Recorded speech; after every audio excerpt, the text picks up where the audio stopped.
Olá, olá, bom dia! Estamos chegando, pessoal. A gente vai começar oficialmente as nossas lives semanais aqui de quinta-feira, às 8h30 da manhã.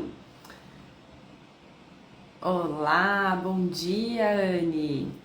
Estamos chegando. Oi, Rê, bom dia! Eu tava comentando aqui que a gente vai começar oficialmente hoje as lives de quinta-feira. Então, minhas lives semanais, que a gente conversou durante os últimos dias, as últimas semanas. Eu até coloquei uma votação para vocês escolherem nomes e tudo mais. E batizei carinhosamente, então, esses nossos encontros aqui de manhã às 8h30, toda quinta-feira, de chá de equilíbrio geronto com Larissa Viver, comigo. A gente tinha definido dois nomes, tinha ficado chá de equilíbrio geronto ou chá com Larissa Viver. Eu falei, por que não juntar os dois? Porque eu gostei dos dois e fiquei muito feliz. A ideia aqui, gente, é a gente poder conversar sobre controle postural, sobre equilíbrio e sobre gerontologia como um todo. Então eu já venho desenvolvendo aí um trabalho aqui na internet já há 3 anos quase, aqui nas redes sociais, e venho ajudando, né, fisioterapeutas que atuam com pessoas idosas sobre se tornarem seguros para atender pacientes adultos idosos com risco de quedas, né, com instabilidade postural. E eu já estava com essa vontade de ficar mais próxima de vocês aqui e conseguir me organizar para que a gente pudesse ter uma manhã aqui de quinta-feira sempre em contato. Essas lives, elas vão ficar salvas e vão ficar disponíveis no meu perfil. Eu sei que é um horário que muita gente ainda tá atendendo, tem muitas pessoas que estão ocupadas ou estão se deslocando, né, para um local ou outro, mas decidi fazer mesmo assim para que a gente tenha um compromisso. Então, quem conseguir estar aqui vai ser sempre muito bem-vindo e bem-vinda. Eu vou ficar também com o computador aqui do lado, porque a minha ideia era a gente fazer a live concomitante aqui no Insta e lá no YouTube também. Mas hoje eu não consegui me organizar, então eu tô gravando em outra câmera para que eu disponibilize depois lá no canal, para quem tiver interesse também de assistir por lá. Tá bom? Bom, então vamos lá, gente. Eu já separei aqui meu chazinho. E por que eu coloquei chá? Até vou falar pra vocês. Porque assim, amo cheiro de café, amo café, mas eu não tomo café, porque poderia ser café de equilíbrio, né? Então, é por conta disso, mas sintam-se à vontade para tomarem um cafezinho junto comigo ou o chá, o que vocês preferirem, tá? Nossas lives vão ter duração aí em média de 30 minutos. Então não vai ser nada amassante, nem muito longo, e vocês fiquem à vontade para participarem das discussões e tudo mais. Bom, recebi algumas sugestões ontem pelo direct do tema que a gente ia conversar hoje aqui. E aí eu acabei decidindo falar um pouquinho sobre o tema que foi o tema do nosso mini curso fechado preparatório para a Semana Mundial de Prevenção de Quedas. E aí a gente vai conversar então hoje sobre o seguinte, sobre a estratificação do risco de queda. Não sei quantos de vocês acompanharam, mas eu falei um pouquinho sobre essa questão de risco de queda na semana passada nos meus stories. Acho que foi semana passada, já estava achando que era no início dessa semana. Então a gente vai fazer uma introdução, né? Já fiz essa introdução aqui dizendo o que são esses encontros. Aqui toda quinta-feira, então vocês anotem na agenda, quando vocês puderem estejam aqui. Tô vendo que tem bastante gente entrando agora. E aí, gente, vou falar um pouquinho pra vocês, então, já fiz essa introdução do que são as lives, e a gente vai falar agora, então, sobre essa estratificação do risco de queda que o novo guideline, o Guideline Mundial de Prevenção de Quedas, ele trouxe pra gente, tá? Então, antes de eu falar do guideline e tudo mais, eu quero conversar com vocês sobre queda em si. Eu sei que é um assunto que eu sempre falo, eu sempre defino queda antes de qualquer coisa, em qualquer aula que eu vou dar. E como essas nossas lives aqui são encontros no formato de aula também, nada mais justo do que a gente retomar, porque eu sei que tem muita gente que entrou aqui que são rostos conhecidos e que realmente sabem o que é uma queda, mas pode ser que você que esteja aqui me assistindo no Insta ou você que esteja aqui me assistindo lá no meu canal no YouTube não saiba ainda o que é a queda. Então, antes de a gente entrar no guideline, a gente tem que definir a queda. Então, por definição, por conceito, a gente tem o seguinte, que a queda ela é um deslocamento não intencional do corpo para um nível inferior à posição em que se estava, com incapacidade de correção em tempo hábil, determinado por circunstâncias multifatoriais que comprometem a estabilidade. Eu sempre falo que a gente tem 5 pontos aí que a gente tem que destacar, porque é um deslocamento não intencional. Então, a pessoa idosa, enfim, ela não vai escolher se deslocar, ela não vai escolher cair, é intencionalmente. Não intencionalmente, desculpem. A queda, né, esse deslocamento, além de ser não intencional, ele é um deslocamento que ele acontece para um nível inferior à posição em que se estava inicialmente. Então, a queda não é uma queda, nem sempre é uma queda ao chão, isso precisa ficar claro, tá bom? Então, a gente tem quedas que não são ao chão, tá? Eu sempre dou aquele exemplo clássico, o paciente tropeçou em algum lugar e ele foi para um nível inferior, mas ele segurou, por exemplo, na parede, num móvel e tal. Então isso é considerado uma queda também. A queda, além de ser esse deslocamento não intencional de um nível inferior para um nível inferior na posição em que se estava ali, ela também é um deslocamento que ele é determinado por circunstâncias multifatoriais. Então são muitos fatores, não vou entrar em detalhes dos fatores aqui, a gente vai ter espaço para discutir sobre fatores de risco de quedas, enfim, mas hoje a gente tem no modelo da OMS 4 tipos de fatores de risco, tá? A queda ela também é um deslocamento que compromete a estabilidade, tá? Então, comprometendo a estabilidade quer dizer que o controle postural ele não vai estar adequado diante de uma queda. A queda já mostra pra gente que há instabilidade postural. E acho que eu esqueci um detalhe, né? Deslocamento não intencional do corpo da posição, para o nível inferior à posição em que se estava, com incapacidade de correção em tempo hábil. Foi esse detalhe que eu esqueci. Então, assim, se esse deslocamento, o paciente, né, adulto idoso, não teve uma correção do próprio corpo em tempo hábil, ele é considerado queda. O que é isso? O paciente tropeçou, no exemplo que eu dei.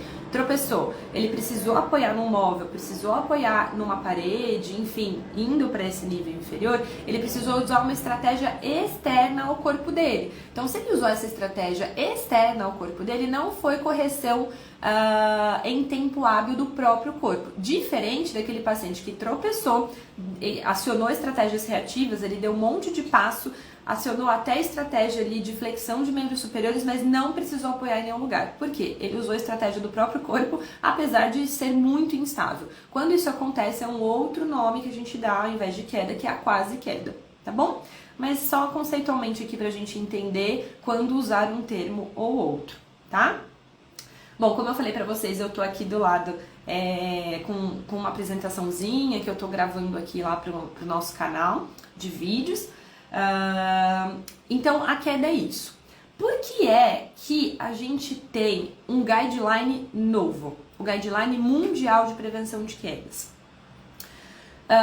Eu não sei quantos de vocês já leram, né, guidelines aí de prevenção de quedas, mas a gente tem um bem famoso, que é o da Associação Brasileira, da brasileira não, da Associação Americana e Britânica de Geriatria. Então, essas duas associações se uniram, uma que é a Sociedade Britânica e a outra é a Sociedade Americana, né, de Geriatria, e fizeram um guideline, mas que já é um guideline que estava bastante antigo, e um guideline que considerava a população de países desenvolvidos, né, então a população europeia, mesmo a população americana, então a gente não tinha nenhum guideline até então que representasse o mundo como um todo.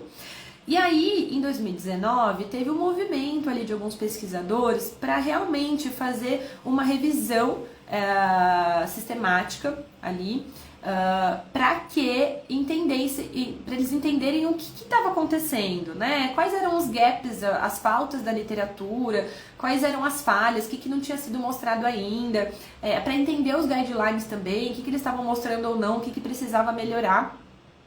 E aí eles fizeram essas revisões. Um outro guideline do NICE, também um guideline europeu, ele estava nesse processo de atualização. E aí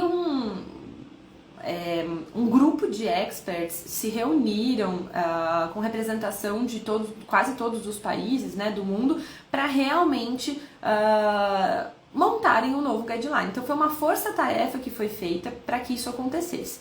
Então nesse novo guideline a gente tem muitas coisas que a gente não tinha nos outros. Então muita coisa foi repetida porque já era algo que a gente já sabia, mas ele foi atualizado. E eles trouxeram agora, nesse guideline, a ideia de que a gente tem que centrar as nossas decisões no paciente. Então eles trouxeram perspectivas da própria pessoa idosa sobre o fato de cair, perspectivas da própria pessoa idosa, dos cuidadores, enfim, familiares, sobre toda essa questão do que a queda representa na vida deles, além da percepção para nós profissionais da saúde. Então, isso foi algo interessante, né? Além de eles trazerem também as tecnologias, toda essa questão do telehealth, né, que a gente chama, do e-health também, que são as plataformas digitais, que são tecnologias, né, a utilização de relógios inteligentes, né, a utilização de alguns sensores de alarme, enfim. Então eles trouxeram essas questões que ainda não estavam tão definidas na literatura nos outros guidelines para esse, tá bom? E aí, o que esse guideline fez para a gente entrar no tema principal hoje da live? Ele apresentou uma estratificação do risco de queda, tá? Então, ele estratificou em 3 níveis de risco. Então, o risco baixo de cair, né? O risco intermediário e o risco alto. Então, ele trouxe como estratificar isso. E eu vou até, para quem estiver depois assistindo aqui no YouTube, eu vou compartilhar a minha tela e aí eu vou comentando aqui com vocês sobre isso. Depois vocês podem ir lá no meu canal quando o vídeo estiver disponível, tá? Então, o que a gente tem?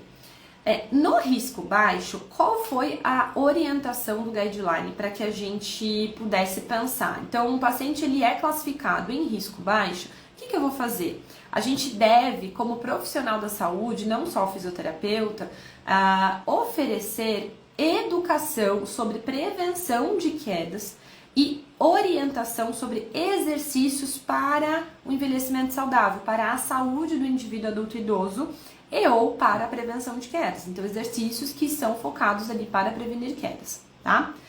Quem é classificado em risco intermediário, a gente deve fazer o seguinte, fazer tudo que a gente faz ali pro nível de risco baixo, além de recomendar e oferecer, né, exercícios focados ou se nós, né, se não formos nós que estratificarmos esse paciente em risco intermediário, for um outro colega da área da saúde, ele deve referenciar para um fisioterapeuta que seja especializado em melhorar equilíbrio e força muscular da pessoa idosa, tá?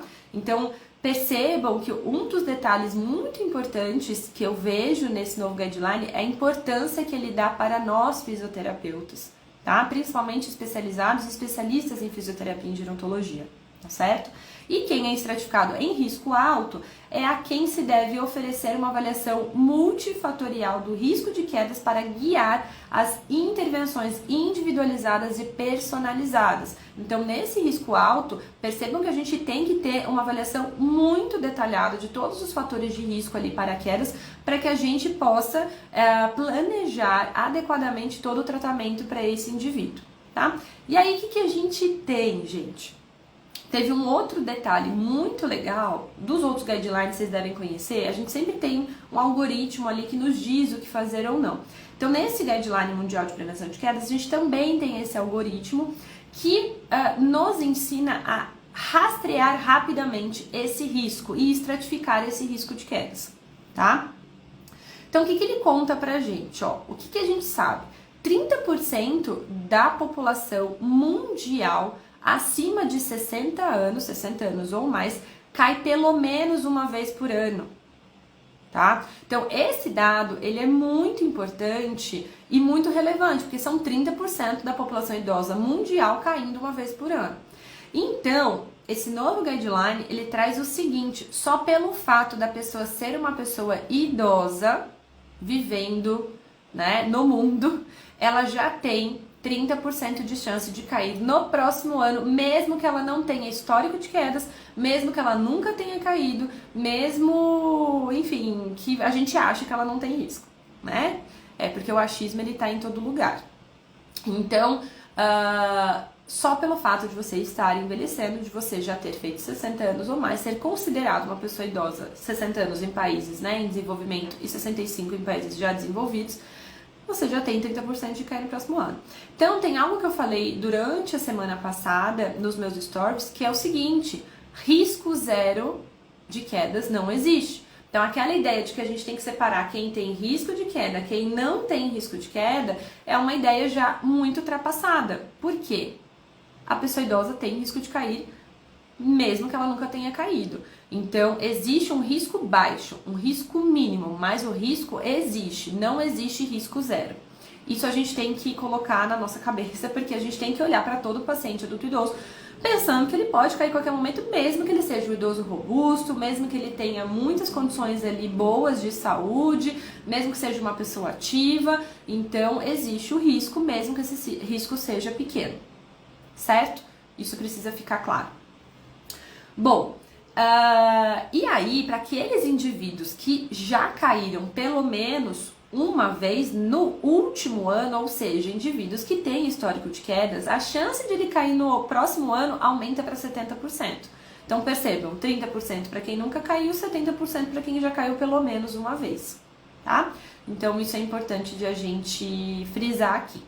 E aí, no algoritmo, que lá no YouTube, quem tiver vai ver quando eu colocar o vídeo, né, o algoritmo aqui, a gente tem o seguinte, né, uma forma rápida de rastrear quedas, se não for algo que você trabalha, né, eu acredito que todo mundo que está me acompanhando aqui trabalhe com isso, porque eu tô falando com fisioterapeutas, não é, 99% aqui do meu público no Instagram são fisioterapeutas que atuam com a pessoa idosa. E são fisioterapeutas da nossa especialidade de fisioterapia em gerontologia.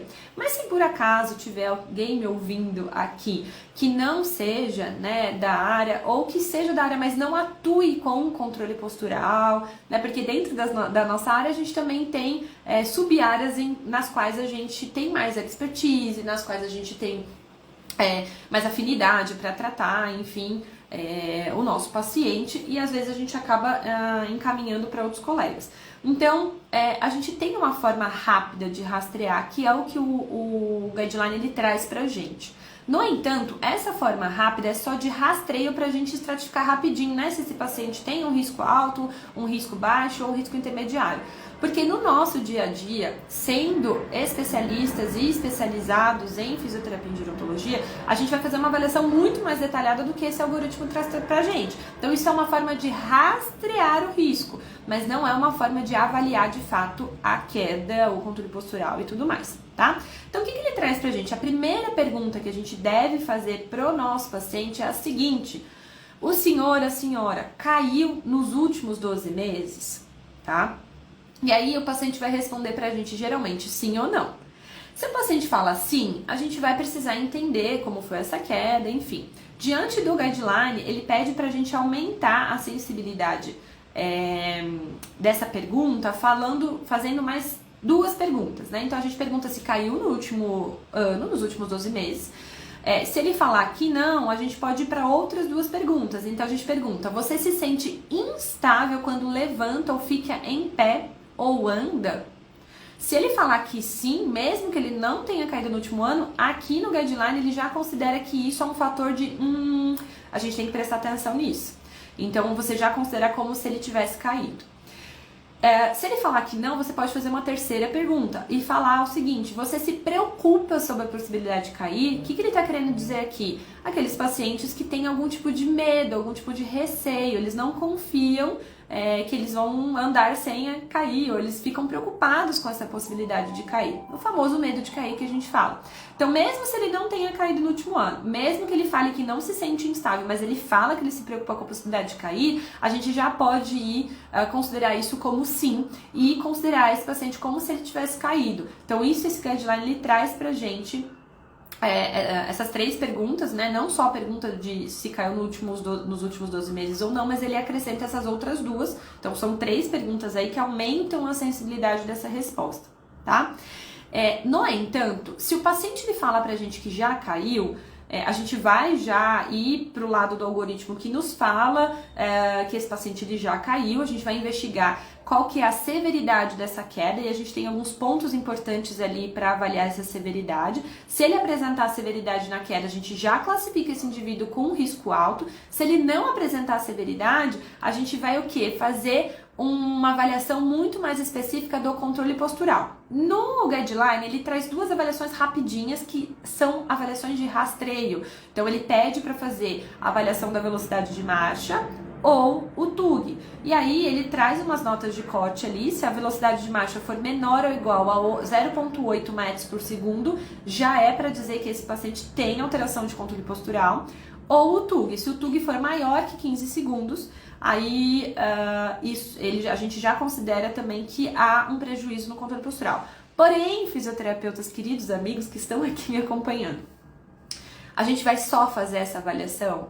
Não, tá? Então aqui é um rastreio. Então rastreamos, já identificamos que tem alteração, eu já classifico como um risco intermediário, mas aí eu vou fazer o quê? Eu vou avaliar bem mais especificamente. Porque avaliar controle postural somente pelo TUG ou somente pela velocidade de marcha é uma avaliação muito pobre, tá? Então a gente tem que fazer uma avaliação muito maior do que essa, né, diante do que o paciente apresentar pra gente. Mas é um rastreio para já classificar esse paciente em risco intermediário, tudo bem?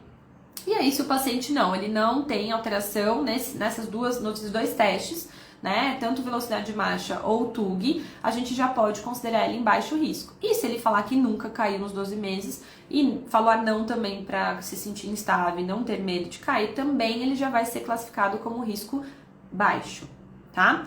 Uma coisa importante, voltando ali nessa pergunta, né, que a gente vai fazer se o paciente caiu ou não. Se ele falar pra gente que ele não caiu, a gente não pode aceitar essa resposta, porque às vezes, aí eu volto lá pro início da live, o paciente ele não sabe o que é uma queda. Então, de repente, ele falou que não caiu, porque na cabeça dele, cair é só quando você tem consequência, ou cair é só quando você vai ao chão. Ou cair é quando você vai ao chão e não consegue levantar. Já teve muitos pacientes, né, que relataram pra mim: não, eu nunca caí, não, nunca me machuquei, não, eu levantei rápido e por aí vai. Então é importante nessa hora que a gente pergunta se o paciente já caiu ou não, a gente dar algumas outras condições ali pra ele. Então ele falou não, eu falei tá, aí você fala assim: tá bom, o senhor nunca caiu, mas já aconteceu de o senhor cair, ir ao chão e levantar rapidinho? Né? Mesmo que não tenha se machucado, a gente vai dando exemplos. Já aconteceu do senhor tentar levantar de uma cadeira e aí o senhor tentou ficar em pé e acabou indo para trás e caiu sentado na cadeira de novo ou no sofá? Será que já aconteceu do senhor estar andando e aí tropeçou, ter que segurar no móvel para não ter que ir ao chão? Então a gente vai dando exemplo, né, para ele, para ter certeza se ele não caiu ou não. Então a gente não pode se dar por vencido quando ele fala pra gente que ok, tá, não, nunca caí, tá? A Rê tá colocando aqui, ó, as pessoas idosas não têm esse conhecimento sobre essa definição de queda. Isso dificulta a investigação mesmo. Com certeza, Rê. E eu digo mais, não só as pessoas idosas não têm o conhecimento sobre a definição de queda, como muitos fisioterapeutas e profissionais da saúde também não têm essa definição muito clara. E quando a gente não tem a definição muito clara, a gente aceita qualquer tipo de resposta do nosso paciente, né? Então a gente tem que ter bastante clareza sobre todos esses assuntos. Eu falo que se a gente sabe qual é a definição de queda, se a gente sabe o conceito de queda realmente, né? Como ele é, a gente consegue desenvolver o melhor raciocínio clínico para tratar o paciente que já caiu, né? Ou o paciente que tem algum tipo de instabilidade postural. Então a gente precisa ter isso em mente, né? E investigar da melhor forma, tá? Então eu passei rapidinho aqui com vocês sobre essas questões dessa estratificação do guideline, que é uma coisa muito legal, porque você consegue dizer para o paciente se ele tem risco baixo, intermediário ou alto. Mas, reforçando, o mais importante é a gente dizer para eles que não existe risco zero, tá? Isso é muito importante. Então, só o fato de ser uma pessoa idosa, essa pessoa já tem 30% de cair no próximo ano. Então, risco zero não existe, mas existe o risco baixo. Então, o que a gente vai fazer? Porque o paciente tem risco baixo, eu não vou fazer nada? Não, pelo contrário, o que eu falei pra vocês, o guideline orienta que a gente oferecer exercícios, orientação sobre exercícios para prevenção de quedas, para saúde e educação em prevenção de quedas. Isso é o mais importante. Na minha prática clínica, e acredito que de muitos de vocês que estão aqui, a gente acaba recebendo o paciente adulto idoso depois da queda. Ou a gente recebe o paciente que está super se sentindo instável, e aí a gente dá um monte de orientação, faz todo o planejamento ali para prevenir quedas, e aí ele só dá importância para algum tipo de orientação, algum planejamento que a gente fez depois que ele caiu e teve algum tipo de consequência. Então a gente precisa barrar isso o quanto antes. Eu sempre falo que a prevenção de quedas começa na nossa casa, no nosso meio familiar, na comunidade em que a gente está inserido. Então, se nós, fisioterapeutas, que somos a maioria aqui no meu perfil, a gente não previne quedas na nossa própria casa, e eu digo com a gente. Eu sempre dou esse exemplo, eu tinha um pouco de tapete em casa, herança assim da minha mãe que gosta muito de tapete, já falei muito para ela sobre várias questões. Mas quando eu fiquei grávida, e principalmente quando a minha filha nasceu e começou a desenvolver a marcha, foi quando eu tirei todos os tapetes, porque eu trabalhando com o público adulto idoso, falando sobre prevenção de quedas, na minha casa eu tenho um tapete e minha filha começou a ter umas quedas quando estava desenvolvendo o andar. Então assim, a gente tem que começar na nossa casa. Se desde cedo a gente já tiver hábitos, não tô culpando só o tapete aqui para queda, mas se a gente já tiver hábitos que previnem quedas, isso vai ser muito mais fácil quando a gente chegar lá na vida idosa, né? Vamos dizer assim. Então, a gente precisa mudar pensamentos, a gente precisa mudar hábitos, e aí é muito complicado porque quando eu recebo uma colega, mas o meu paciente adulto idoso é muito teimoso, a minha paciente gosta muito de tapete, ela não quer mudar, não sei o quê. Então é muito difícil, realmente, você criar um hábito a vida inteira, e aí, ou você tem um apego para algumas questões, e aí você querer mudar da noite pro dia. É um desafio que a gente tem aqui. Por isso que é tão importante, dentro da gerontologia, a gente também falar com o público um pouco mais jovem, porque todos estamos em processo de envelhecimento. Então, isso é muito importante para a gente poder conversar, certo?